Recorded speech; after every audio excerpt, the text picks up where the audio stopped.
I was born and raised in Peru. At the age of 12, I had the opportunity to come to the United States. I left my entire family behind. And at that point, something strange happened to me. When I came to the States, I realized that it was going to be a long time before I went back home and got to see my family again. So there was that emptiness in me, there was that hole that I needed to fill with something. One day, I think it was near my dad's birthday, and by then I had already realized that I wasn't going to go back home for a while.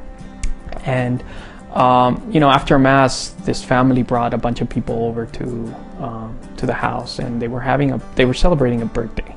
So I went to my room and I started crying because I knew that I wasn't going to celebrate a birthday in a long time with my dad or anybody in my family. So I started crying, and this lady came in. She grabbed me by the hand and asked me, what was going on, and I just kind of didn't want to share because she was a stranger at that point. But she kept insisting, so she grabbed me by the hand and sat me down, and she started asking me questions, and started sharing about missing my family, missing my mom and everybody. And she did something that I'd never forget. At one point she looked me in the eyes and she said, I'm going to give you a hug, and this is the hug from your mother.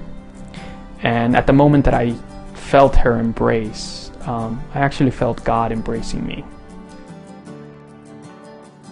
I had just turned 21 and I was ready to transfer to college.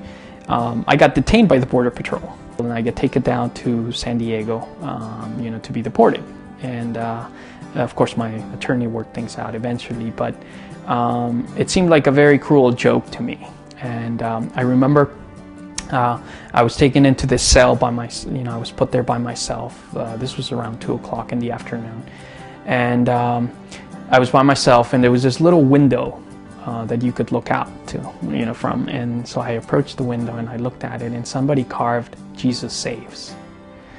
And I thought that was very funny, because I wasn't feeling like Jesus was saving me at that moment. But something about those words hit me, and tears started to come out. And I cried for 5 hours nonstop. and I just put it all out. I put it in God's hand. I was in a cell with another man. He started opening up about his life. What happened is his family had turned him in. He had a 2-year-old daughter, and all he wanted was to be with his daughter. That first evening, I asked him if we could pray together, and he said sure. And so I came down from my bunk bed, to hold hands. Here we are praying. I say the prayer, and then I climb back up. And a couple of minutes later, he calls me. He says, "Hey, Chavo," is in Spanish, kid. He says, "I can't stop smiling." And I say, "Why?" He says, "Because we just prayed." Next day, we decided to do the same thing. We open up more, and we decided to pray together.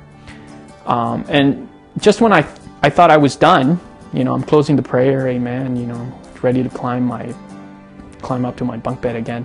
He holds my hands tight, and he starts praying.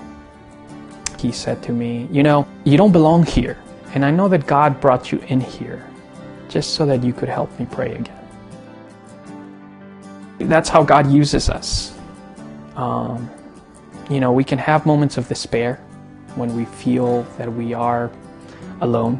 But if you just kind of pour your heart out to God, He will take it and He will use it.